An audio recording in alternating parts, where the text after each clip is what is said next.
नमस्कार, स्वागत है खास राजस्थान में सचिवालय से सीधे तस्वीर। हमारे साथ जुड़े हैं ऑल इंडिया मेडिकल एसोसिएशन के अध्यक्ष भरत बेनीवाल, राष्ट्रीय अध्यक्ष हैं आप। क्या कुछ मामला हुआ, किन से मिलना हुआ, क्या अधिकारी ने आश्वासन दिया आज? जी, आज सचिवालय में हमारा सुबह से ही एक तरीके से क्रांति मार्च सा ही चल रहा था जी। और हमारा पूरे राजस्थान लेवल पे भी अभी युवा क्रांति मार्च जो शुरू हो चुका है, आज से उसका आगाज था।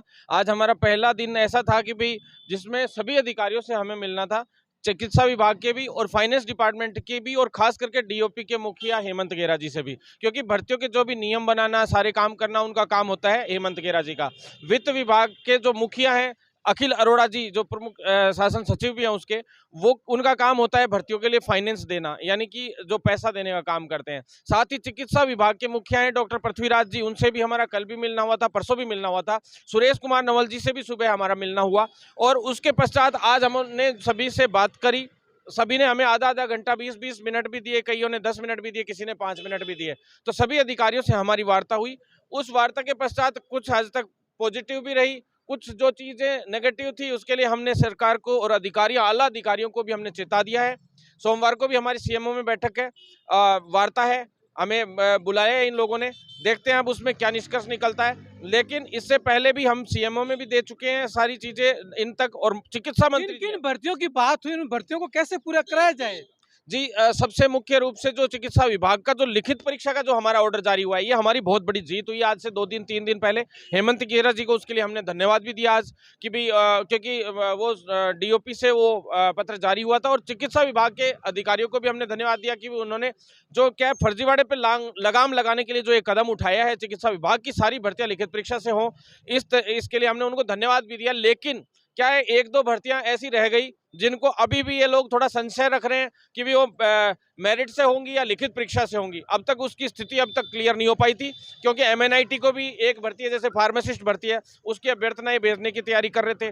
तो एमओयू कल कैंसिल भी हुआ है। लेकिन मैं एमएनआईटी को भी चेता देना चाहता हूँ, पहले भी मैंने एसओजी में मुकदमा दर्ज कराया था। अगर एक भी फर्जीवाड़ा हुआ तो मैं पहले ही एसओजी में जाऊंगा और एमएनआईटी के खिलाफ मुकदमा दर्ज कराऊंगा अगर एक भी फर्जीवाड़ा हुआ तो। उसके चेयरमैन से लेके सारे के सारे कल को जेल में जाते हैं। और जैसे रीट भर्ती में भी हमने एसओजी में मुकदमा दर्ज कराया था, मैंने पैरामेडिकल भर्ती में भी, कि सब ने मतलब देखा है इस चीज़ को कि कैसे एसओजी में हम लोग गए और हमें न्याय भी मिला कुछ हद तक। लेकिन अब तक भी काफ़ी लोगों तक वो न्याय नहीं पहुंच पाया ढंग से देखा जाए तो। लेकिन मुख्य रूप से जो भर्तियां थी, फार्मासिस्ट भर्ती लिखित परीक्षा से हो जल्द से जल्द, साथ ही नर्सिंग ऑफिसर की जो भर्तियां हैं उसमें पदों की संख्या बढ़ाई जाए।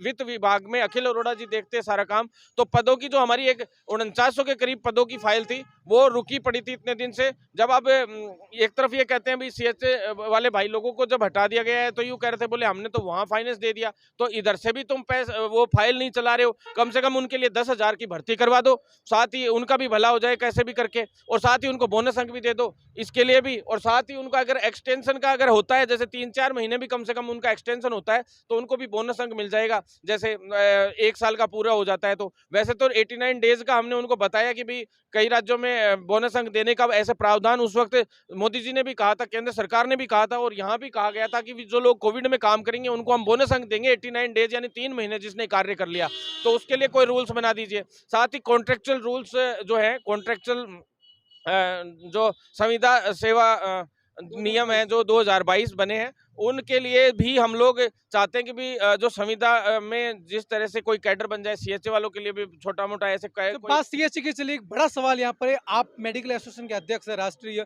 आप ही के घर के साथी हैं, आपके विद्यार्थी यहाँ पर, इनके लिए क्या कुछ आज वार्ता हुई आपको उनको लेकर? जी, आज क्या रास्ता निकल सकता है कि वो सही सलामत घर चले जाए और उनको नौकरी मिल जाए?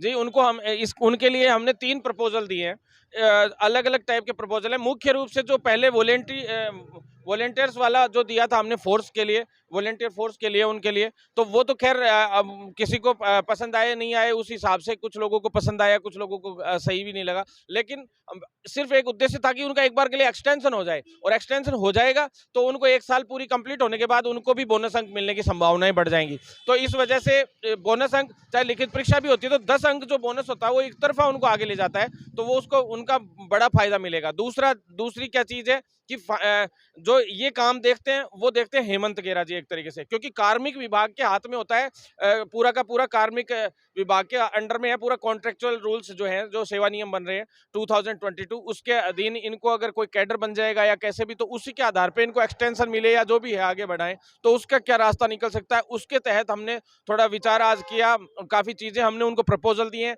और साथ ही जो फाइनेंस डिपार्टमेंट के हेड हैं एक तरीके से अखिल अरोड़ा जी, तो वो क्या है, अगर एक्सटेंशन होता है तो पैसे की जरूरत पड़ेगी, पैसे की जरूरत पड़ेगी तो अखिल अरोड़ा जी है, उनकी भी उसमें अनुमति चाहिए, तो उनको हमने काफी चीजें इनको बताई कि भी अभी ऐसे ऐसे अभी जो है कुछ स्वास्थ्य विभाग में कुछ प्रोग्राम्स ऐसे चलाए जाने हैं जिनकी वजह से क्या है, उनको प्रोग्राम्स को आगे, जैसे अब एनजीओज को ठेका दे देते हैं, पीपीपी मोड पे दे देते हैं, आप एमआरएस को, मतलब अलग अलग जगह पे आप लोग दे देते हैं हर किसी को, प्लेसमेंट एजेंसीज को, तो आप उनकी बजाय इनको वहां पे रख के और उस हिसाब से आप उन चीजों को आगे बढ़ा सकते हैं। जैसे अब टोबैको के लिए आ रहा है 30 तारीख से तंबाकू निषेध कार्यक्रम है, उसके लिए जागरूकता अभियान, शपथ ग्रहण के लिए मैंने एक मांग रखी है कि भी शपथ ग्रहण करवाए जाए सभी लोगों को, ताकि तंबाकू मुक्त हमारा राजस्थान हो सके, नशे मुक्त हो सके। अधिकारियों से आप मिले, क्या रवैया था, सकारात्मक था या नकारात्मक?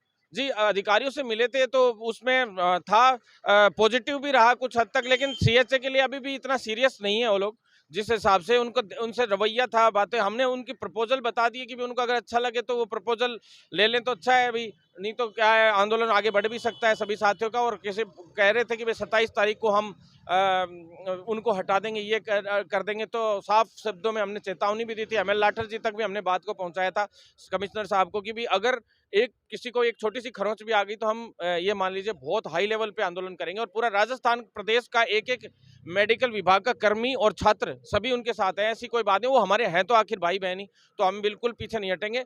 दूसरा, कुछ भर्तियों को लेके और जो आज हमारी वार्ता हुई थी वो भी मैं इसमें आपको बता देता हूं, जिसके अंदर मेडिकल ऑफिसर की भी भर्ती है, जिसकी 850 के करीब की फाइल है, वो भी जल्द विज्ञप्ति जारी होनी है, तो उसके लिए भी हम वित्त विभाग में, आज वित्त में उसकी फाइल अटकी हुई थी, वो अभी क्लियर होनी है। साथ ही आयुर्वेद की भी कुछ नई भर्तियां हैं, उनके लिए भी हम लोग भागदौड़ कर रहे हैं। डेंटल की काफी समय से 380 भर्तियों की एक फाइल अटकी पड़ी थी, वो लगभग हमें क्लियरेंस होती नजर आ रही है, लगभग एंडिंग पे है। साथ ही आप एक सबसे बड़ी चीज, जो नर्सिंग ऑफिसर की जो भर्तियां थी उसमें 4900 के करीब की फाइल थी, उसको भी क्लियर कराने की सोच रहे हैं। साथ ही एएनएम की भर्तियां बहुत कम है, 1155 पद हैं, और काफी जरूरत भी है अभी स्वास्थ्य कार्यकर्ताओं की। अभी जैसे सीएचओ लगे हैं सभी गाँव में, तो वहां पे कई ऐसे सब सेंटर्स हैं जिन पे एएनएम है ही नहीं, तो ऐसे में नई एएनएम भी लेनी चाहिए इनको, और उनकी भर्ती करनी चाहिए और स्थायी भर्ती करनी चाहिए।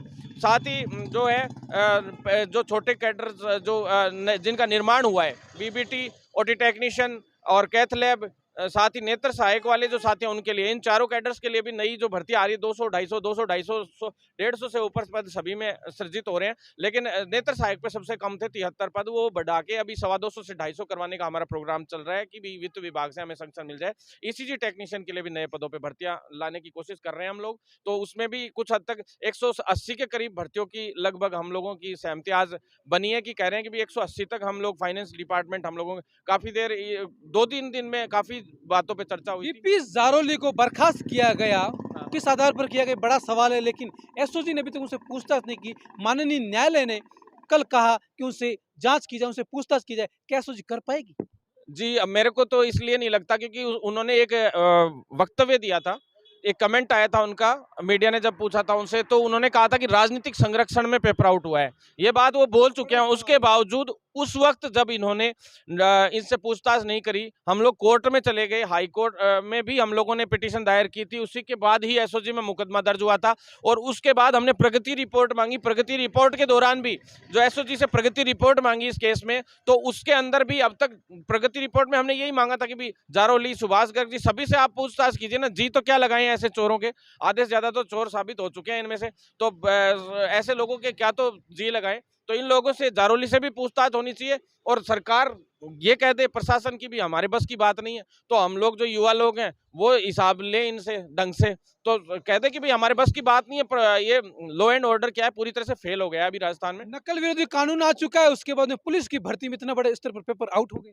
जी बिल्कुल बेखौफ हैं, बिल्कुल बेखौफ हैं अपराधी, कोई फर्क नहीं पड़ रहा उनको। जो ये नया कानून आया है, इस कानून का जो देखिए साफ इनको भी पता है कि चाहे एक तो जो कानूनी प्रक्रिया है, हम हालांकि हम हमेशा पक्ष में रहते हैं, कोई दिक्कत नहीं है, जो जुडिशियरी है अपने देश की, जो जुडिशियल पूरा सिस्टम है, उस पे हम हमेशा उसके साथ हैं। हमें विश्वास रहता है कि वहाँ न्याय मिलेगा, लेकिन कहीं कहीं वहाँ पे लचीलापन भी रहता है। लचीलापन की वजह से ऐसे अपराधी सिर्फ 40-50 दिन के अंदर जो रीट के अपराधी थे वो ही बाहर आ गए, तो फिर हौसले तो ऑटोमेटिक बुलंद होंगे ही। पैरामेडिकल भर्ती में मैंने एसओजी में मुकदमा दर्ज कराया, अब तक उसमें वो ही अपराधी थे उसमें से ज्यादातर, जैसे प्रदीप पराशर वगैरह पैरामेडिकल काउंसिल में ही था वो। तो इस तरीके से वो लोग एक तरीके से बहुत जल्दी बाहर आ गए, ये बहुत दुर्भाग्यपूर्ण है। आप जो नया कानून ला रहे हैं, उस कानून में जो चीजें हमने कही थी, एंटी चीटिंग सेल में कुछ एक चीजें हमारी ली हैं उन लोगों ने, लेकिन हमने इतना मजबूत सिस्टम दिया था इनको कि बहुत इजीली अगर ये करते वो, तो आज किसी भी हद तक इस तरह की हिम्मत किसी भी अपराधी की नहीं पड़ती और इस तरह की घटनाएं नहीं होती। हमने समान पात्रता परीक्षा के लिए भी, कांस्टेबल के लिए भी पहले ही बोल दिया था कि आप इसको समान पात्रता परीक्षा के अधीन लीजिए। अब जब पेपर लीक हुआ तभी क्यों लिया इन्होंने, पहले ही ले लेना चाहिए था। और सभी परीक्षाओं में मैं तो ये कह रहा हूँ कि 2 एग्जाम कीजिए, प्री और मेंस, ताकि कोई भी व्यक्ति है वो गड़बड़ी भी करने की सोचेगा तो एक एग्जाम में कर लेगा, छोटी मोटी, दो में कैसे कर लेगा, दो बार उसको पैसे देने पड़ेंगे। तो इस तरीके का मामला फिर क्या है, जरूरी है। साथ ही फर्जीवाड़े के कानून की बातें तो करते हैं, लेकिन आप चिकित्सा विभाग में देखिए, मेरिट आधार पर सारी भर्तियां कर रखी हैं। मेरिट आधार पर भर्तियों में कई डीम्ड यूनिवर्सिटियां ऐसी हैं जो 90% से ऊपर परसेंटेज बना बना के दे देती हैं। बाहर से लोग डिग्रियां ले आते हैं, उसके बाद फर्जी अनुभव प्रमाण पत्र ले लेते हैं। 1 साल के अनुभव प्रमाण पत्र के, सरकारी अनुभव प्रमाण पत्र के 10 बोनस अंक, 20 2 साल के, 30 3 साल के, इस तरीके से वो बोनस अंक ले लेते हैं और वो परमानेंट भी हो जाते हैं। और वो बैकडोर एंट्रीज होती है, सारी फर्जी तरीके से अंदर घुसते हैं संविदा के आधार पे। कोई प्लेसमेंट एजेंसी के थ्रू घुसता है, कोई पीपीपी मोड के थ्रू ज्वाइन कर लेता है, एक फोन में लग जाते हैं ऐसी चीजों पे लोग। कई ऐसी कंपनियां जिन्होंने सरकार से एमओयू कर रखा है, उनके थ्रू पीपीपी मोड पे घुस जाते हैं। तो इस तरह से चलता रहता है। सुविधा सेवा नियम की बात चल रही है, क्या ये लॉलीपॉप है या फिर हकीकत में सरकार इनको ज्वाइनिंग देगी, क्या लगता है?